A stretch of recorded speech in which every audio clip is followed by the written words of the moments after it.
পার্শ্ববর্তী দেশ ভারতে বসে বসে ফ্যাসিবাদী সরকারের যে প্রধান এই হত্যাকাণ্ডের মূল হোতা শেখ হাসিনা সেখান থেকে উস্কানিমূলক বক্তব্য দিচ্ছে। আজকে বাংলাদেশে একটি উস্কানিমূলক পরিবেশ সৃষ্টির চেষ্টা করা হয়েছিল, কিন্তু জনগণ স্বতঃস্ফূর্তভাবে তা রুখে দিয়েছে। সেখানে আইনশৃঙ্খলা বাহিনীরও প্রয়োজন পড়েনি। আমরা স্পষ্টভাবে বলতে চাই, দেশকে অস্থিতিশীল করার যে কোনো চেষ্টা যদি পরাজিত শক্তি করে, বাংলাদেশের জনগণই তা রুখে দিবে। বাংলাদেশের জনগণ যে স্বাধীনতা অর্জন করেছে সেটি রক্ষা করার দায়িত্ব তারাই নেবে। নারায়ণগঞ্জে এসেছিলাম, আমাদের ভাই মোহাম্মদ আমানত ভাই তিনি শহীদ হয়েছেন।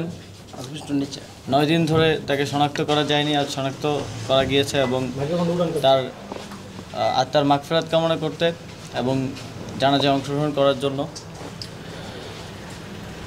আমাদের এই আন্দোলনে সারা দেশে সহস্র শহীদ এবং প্রায় 20,000 আহত, অনেকের অঙ্গহানি হয়েছে, অনেকে সারা জীবনের জন্য অন্ধ হয়ে গেছেন। এই ত্যাগ, এই তিতিক্ষার বদলে আমরা একটি নতুন বাংলাদেশ পেয়েছি। আমানত ভাই বাংলাদেশকে আমাদের হাতে আমানত রেখে গেছেন। তিনি তার জীবন দিয়ে আমাদেরকে দায়িত্ব দিয়ে গেছেন এই বাংলাদেশকে নতুনভাবে সাজানোর, জন আকাঙ্ক্ষা অনুযায়ী গড়ে তোলার। আমরা সেই দায়িত্ব পালন করতে বদ্ধপরিকর এবং বৈষম্য বিরোধী আন্দোলন এবং গণপ্রজাতন্ত্রী বাংলাদেশের অন্তর্বর্তীকালীন সরকার এই বাংলাদেশ গড়ার এই পথে একসাথে চলবে এবং যারা আমার ভাইদেরকে এভাবে শহীদ করেছে, আহত করেছেন, তাদের বিরুদ্ধে ব্যবস্থা নেওয়া হবে এবং তাদের প্রত্যেকের বিচার নিশ্চিত করা হবে। যেই হুকুমের আসামিরা এই হত্যাকাণ্ড ঘটিয়েছে তাদের অনেকেই গ্রেফতার হচ্ছে, আপনারা দেখেছেন।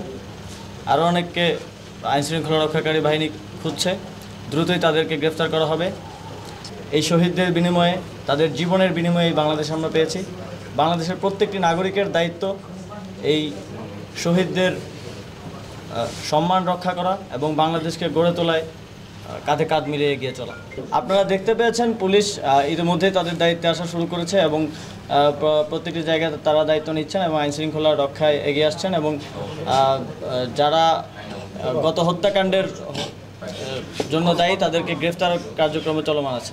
তরুণ সমাজের প্রতিনিধি হিসেবে এবং এই গণ অভ্যুত্থানের প্রতিনিধি হিসেবে আমরা যেই জন আকাঙ্ক্ষার ভিত্তিতে এই গণ অভ্যুত্থান ঘটেছে এবং মানুষ যেই পুরো রাষ্ট্রের সংস্কারের উদ্দেশ্যে রাজপথে নেমে এসেছিল তা পূরণ করা এবং বাস্তবায়নের জন্য আমরা সর্বোচ্চ চেষ্টা করব এবং মানুষের কথাগুলো, ছাত্রদের কথাগুলো ক্যাবিনেটে রাষ্ট্রের সর্বোচ্চ পর্যায়ে তুলে ধরা এবং বাস্তবায়নের জন্য চেষ্টা করে যাব।